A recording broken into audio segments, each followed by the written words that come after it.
What's good, collective? Tap in, my collective. Let's see what's coming towards you. What's coming towards my collective spirit? All right. You got the craft in reverse.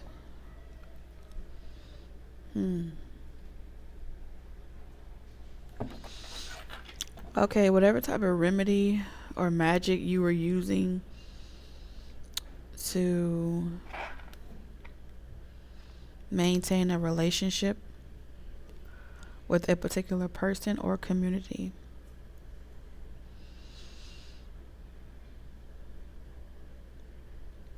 you're no longer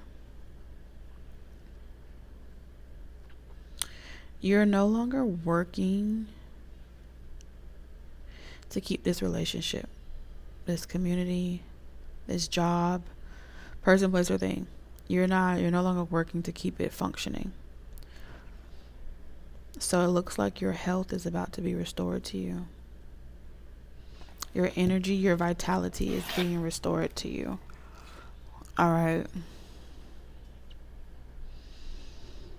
Because you were being someone's friend to the detriment of yourself. You was being someone's lover to the detriment of yourself. You was being in this community, this job, to the detriment of yourself.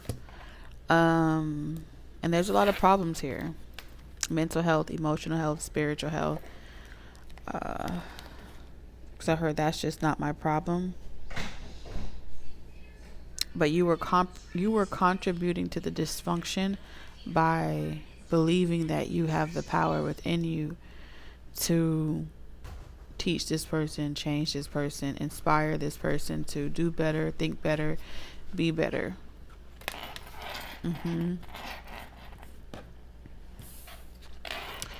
So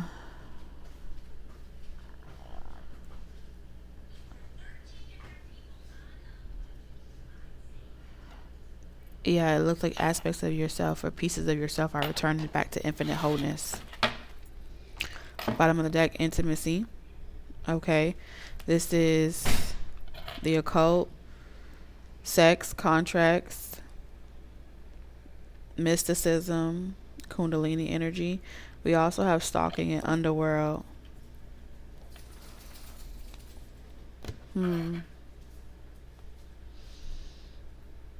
Intimacy on the edge of craft.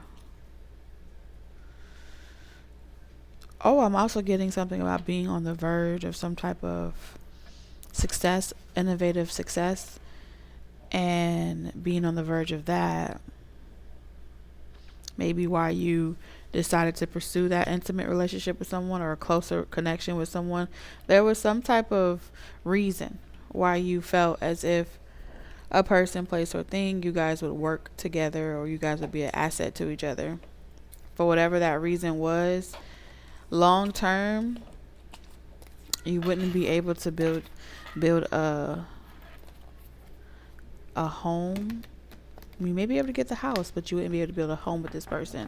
You know what I'm saying? You may get the job, but you wouldn't be able to mesh with the people in the workplace. It's something along those lines. You may get the following or the subscribers, but long term they would stop. They would end up not liking you. It's something like that. Energy reading for my collective. Okay, because I'm seeing that the blind man see career in reverse.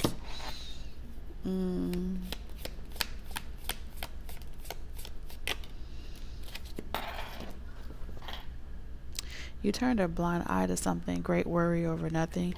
You turned a blind eye to something.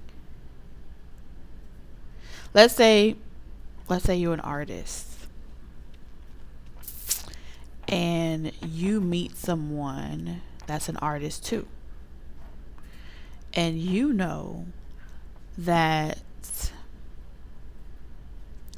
doing business with a particular label would ruin a person, that they're shady, they don't have good intentions, they lack moral behavior attributes to want to affiliate yourself with. You know this because they did it to you. you know that that person has a bad character. And so when you're at the table talking to this new artist that's coming into the industry,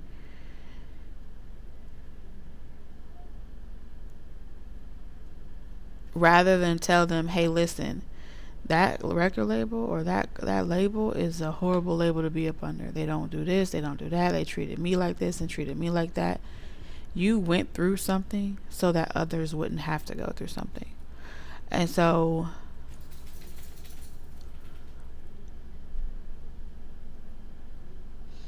if you see that artist and you tell them, hey, you should watch your back with that label. You shouldn't trust this person with X, Y, and Z.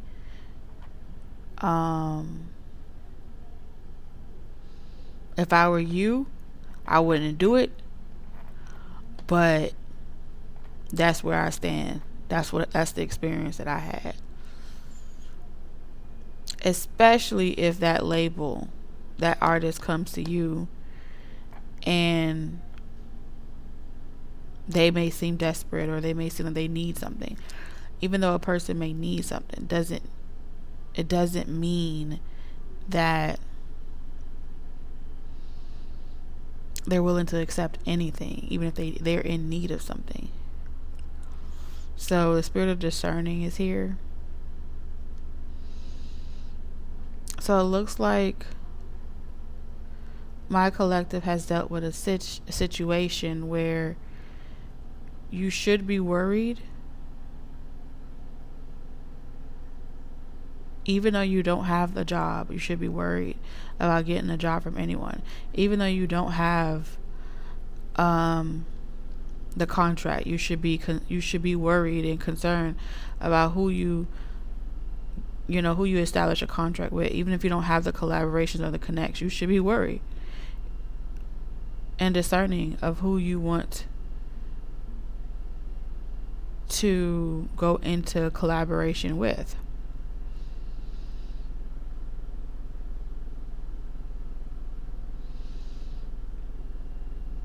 Who knows? That label may want to make you a one-hit wonder, and so they make certain decisions that get them fast money but not longevity.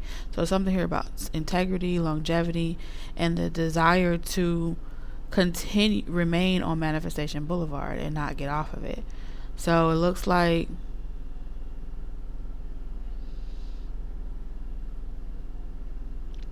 let's say you come across that artist and you don't say nothing to that artist, but you know they're walking straight into a trap.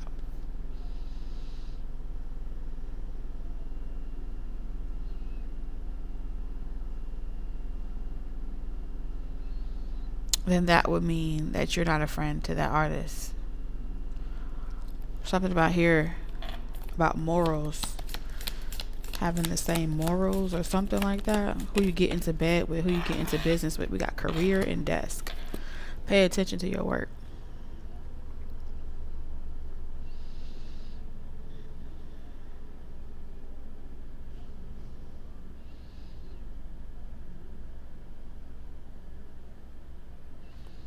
It's interesting.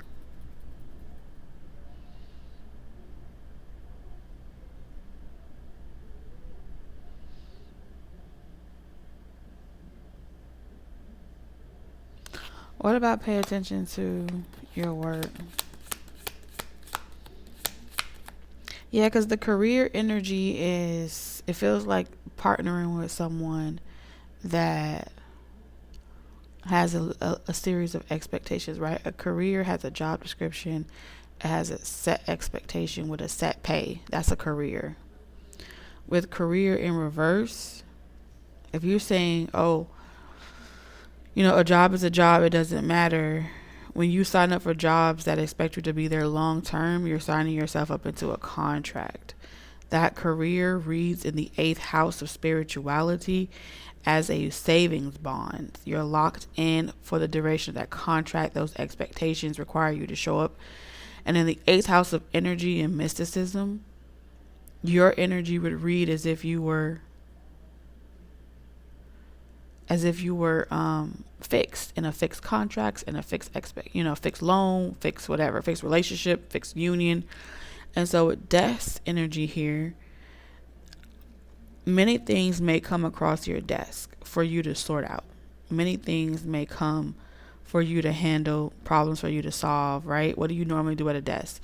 You set up that's where your bills are set up. That's where your computer for you to outsource and network with other people to get things done. Your desk space is a reflection of your eighth house energy. Do you allow your statements to build up? Do you process them and then shred them in a bin? Do you have a healthy in and out system occurring on your desk? If you do, then you also need to pay attention to what offers come across your desk that feel like fixed contracts, such as a career, such as business deals, or things that require you to continue promoting or continue taking them with you. That is what you call an attachment energetically. So I feel like that's kind of what Spirit wants you to pay attention to. Treat your friendships and your relationships like a business, an enterprise. Be willing to make healthy cuts when necessary.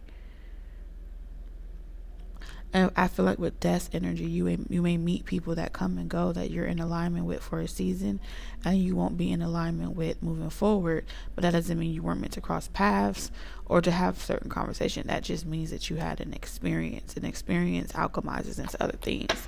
Currency. Okay.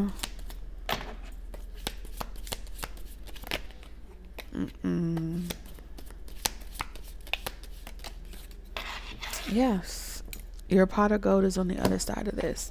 The most difficult part of the situation is over. So what I see coming to you is you've made a decision. You saw into a situation and it came with a risk. You evaluated your cost risk analysis and you made an executive decision with death here to not resuscitate something, to not force something, to see things for what they are. And with eighth house of intimacy, this is because this is saying that you are co-creating with the universe, and the universe requires less restrictions for it to bring those offers and stuff have run across your desk more frequently. So, okay. I'm a stripper. And this is my life. Something to do with transformations of the body. Okay, pushing your body to the limits of what it's capable of. What you may feel it's capable of. In the flow. Wish come true. Close your eyes, light a fire. Your wish is my command. Surrender. See, people be playing in your motherfucking face. That's what I see here. People be playing in your motherfucking face. And then walking around and trying to act like they don't be playing in your face. Like you just slow. You know what I mean?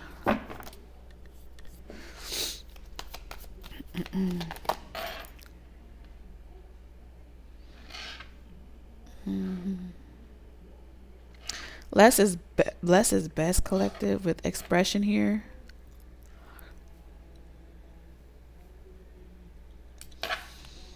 Less is best. The most difficult part is over in this situation, and they do not want you trying to explain how you got over the hurdle or how you got through the difficult season, because everybody's difficult season is going to be is going to be constructed from whatever it is they need. So the responsibility to pass something down or give it to the next person, you don't have to worry about that. Just like it's given like the blueprint. Even if you're born with a birth chart and a blueprint, the master plan, okay, that's just the gist of it. The master plan is always being revised, okay? It's never fixed, because we are still actively co-creating with the universe and playing. We are active players in this matrix reality, space time continuum. So this to be continued is never finite, all right? Because time is the only unmeasurable source.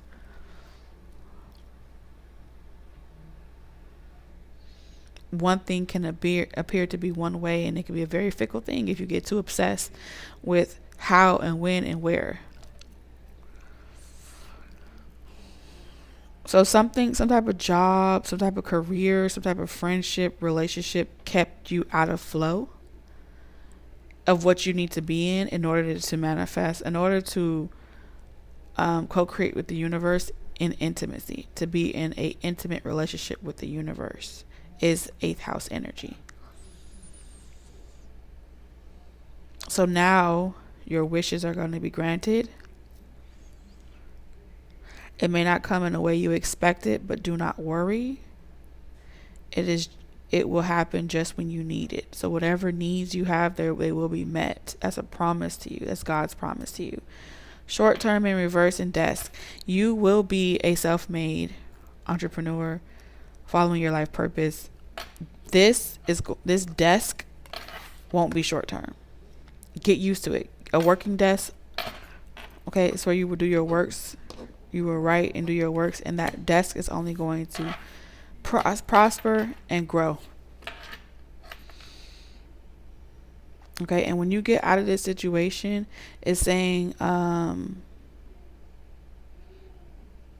no explanation would be necessary.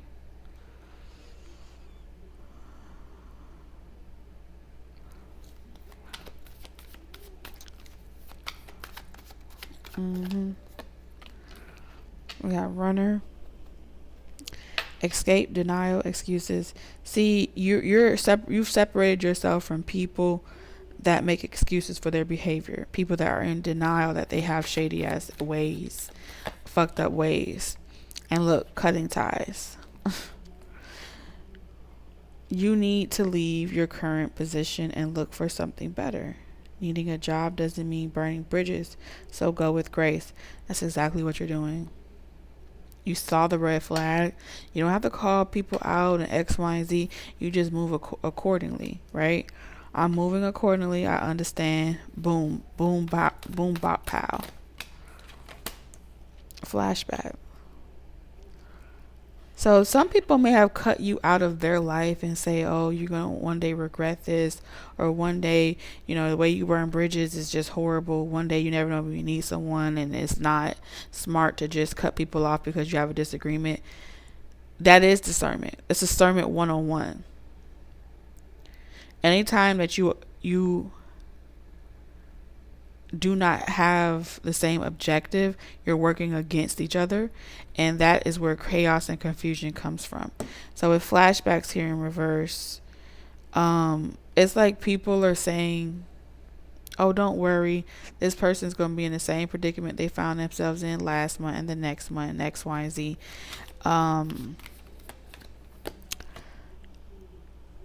And you don't have to explain yourself with blood ties and inner circle. And like, it seems like you no longer have the same inner circle, or you're not allowing your inner circle to know. Your right hand know what your left hand is doing. You're not allowing certain people you have ties to be aware of what season you just made it out of. That's your knowledge and that's your wisdom. When they study to show themselves approved, you won't even have to say anything to them. They will be speaking and moving and operating in their everyday life from a different program. Long term, you're looking for long-term connections. I feel like you're coming out of a season of making short-term temporary connections, but giving them long-term quality. You know what I'm saying? Long-term qualities, long-term attributes.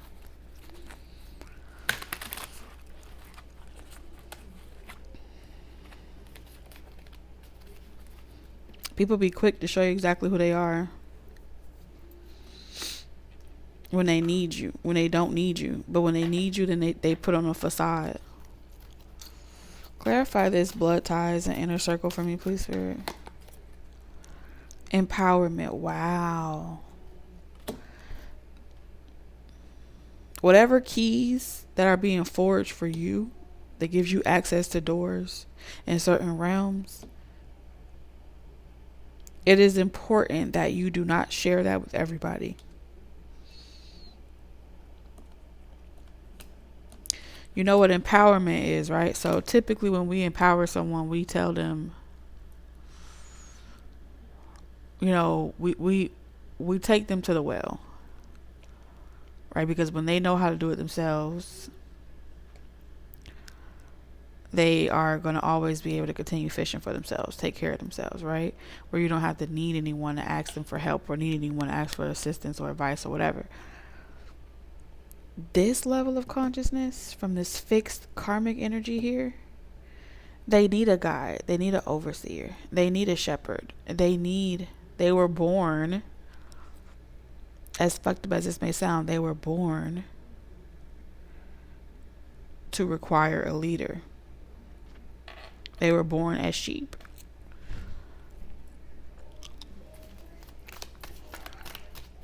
And the only thing that happens when you empower a sheep to leave its fence, they regret ever leaving the fence. I swear. You would think it's like, oh, you ruined my life. You encouraged me to come all the way out here. I want to go back. I was fine. Sheep forget. Okay? Sheep can choose to forget what has happened because knowing is so painful. And so in that situation, they trust their shepherd 110%. It don't matter if their shepherd is good or bad. They will walk right into the slaughterhouse like they didn't just watch their homie get slaughtered yesterday. Promise you, it's heartbreaking. It's heartbreaking because you're like, so much time. And they don't notice how they're repeating their own heartbreak. So until the sheep decides to remember, the sheep isn't ready to ascend. The sheep isn't ready to be aware. The sheep will see something horrible, grieve it. Ooh, bad is bad. And then they will forget. Okay? I see a journey in our future. Is this how we'll meet? So you have to trust that, you know, this ain't the first lifetime that you have come across sheep. I told you, didn't I say the sheep needs a leader?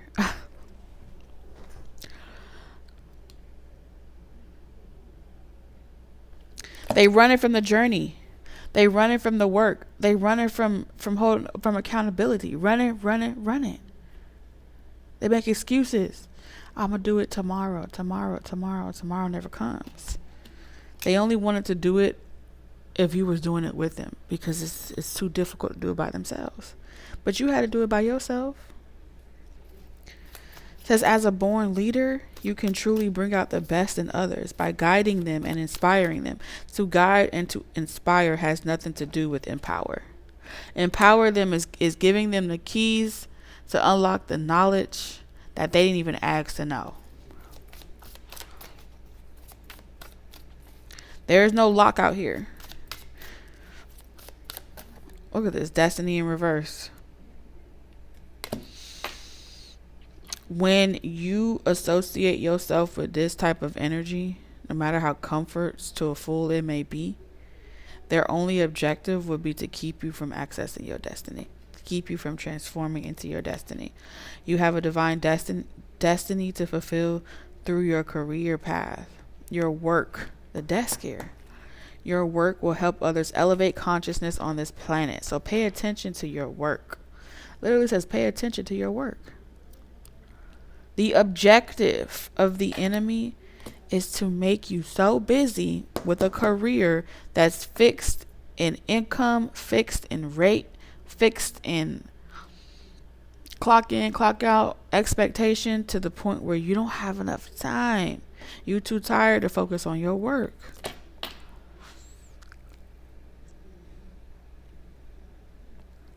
That you would stay in this position where you don't know who to cut off. You just keep wishing and praying for things. And then when spirit shows you, the spirit of discernment shows up and says, okay, before you can discern another person, discern the person that brought it to you. Discern the motherfuckers that sat at the table with you. You feel me? Discern they ass first. How did the motherfucker inner circle around you allow a threat to reach you? How?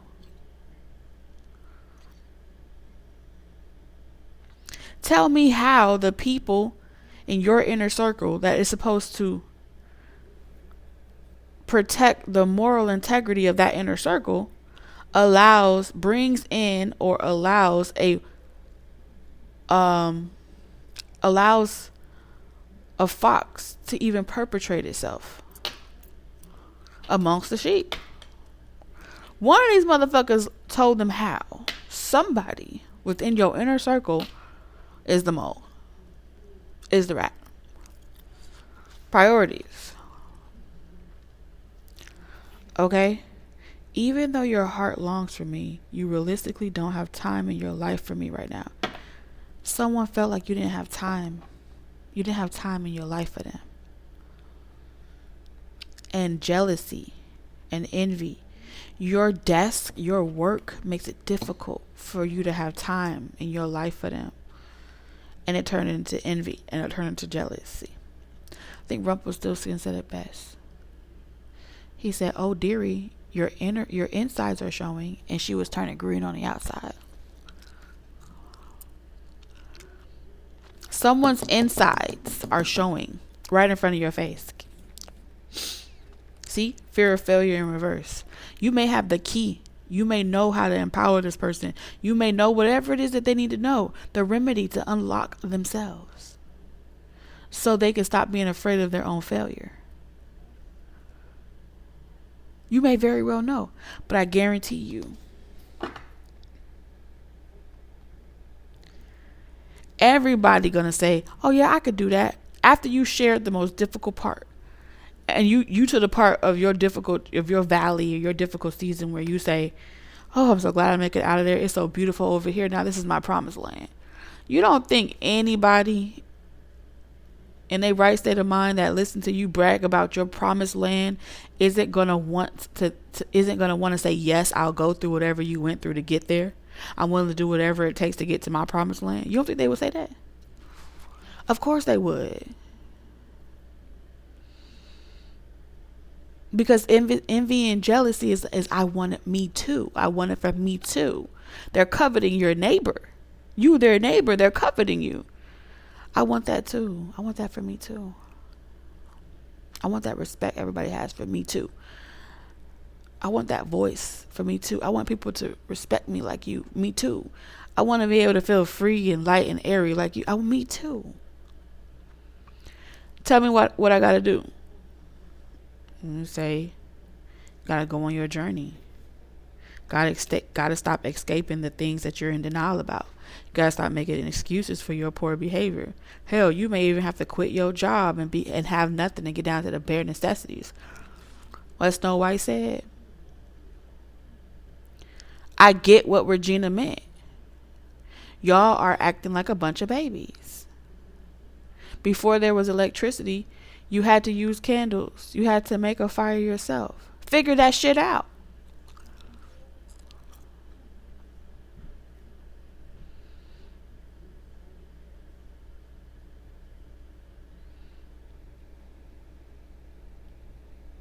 But as long as someone is there always telling them, "Oh, don't worry. You can give hope as they go through their valley. You can appear like an angel as they go through their valley. But there ain't no way around it but to go through it. Was there a way around it for you? No. So you can guide them, you can inspire them, but you cannot empower them. That's a fact. The moment you start dibbling and dabbling into empowering people that do not want to empower themselves, that will not seek it out themselves, you instantly will learn a valuable lesson. Those people, those sheep will turn on you. And you'll go from being a leader to one that they don't want to lead at all. Family. Oh, we soul family. Oh, we family. We did family. Oh shit. They the quickest to do that shit to you. Family. Fuck a friend. But family. They quick to do that shit to you.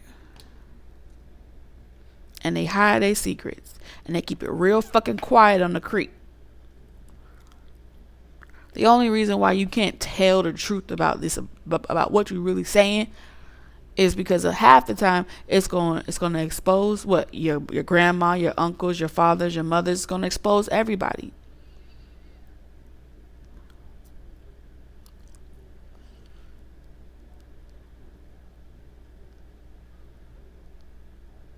Yeah. For every guilty person, there's a pool of an inner circle that's way more guilty than the person that committed the fucking crime.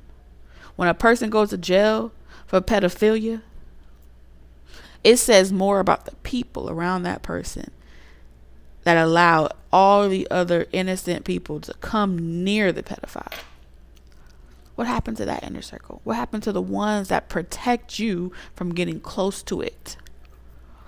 You don't think that they don't want to hold themselves accountable about how they saw the red flags in that pastor or that priest and they ignored it, how they saw the shit that was corrupt and they ignored it. They don't want to fucking admit that shit.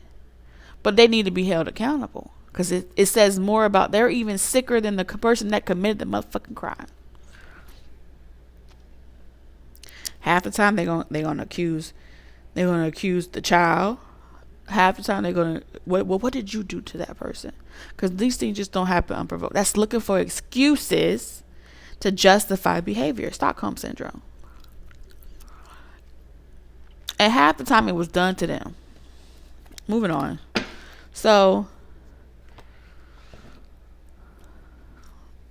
though we admire your conviction that, oh, you can fix the world and we just got to get rid of this and this. Villains are made, not born. They are made.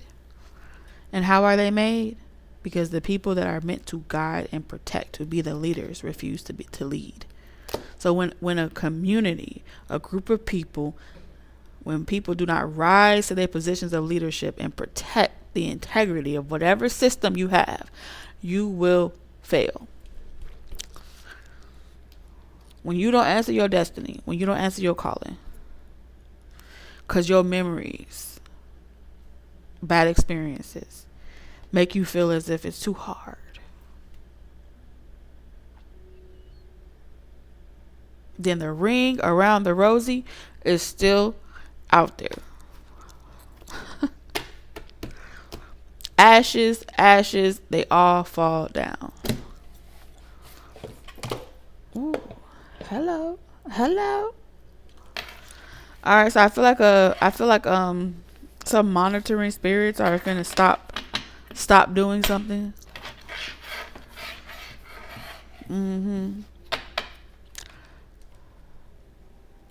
You have the voice of, I want to say angel. I feel like it's very difficult because 8th house is also transformation. Scorpio energy is also transformation, so this may be very difficult for you to do because you may be good at striking a chord. But right now, we got craft in reverse, and we have don't bring these motherfuckers with you. Don't use your gift and bring these people with you. If they weren't drawn to the craft, if they weren't drawn to the to the practice. Don't bring it. Oh, let's go figure. Let's go pull up on this practice together. Hell no, you better come by yourself. Play with your mama, not me.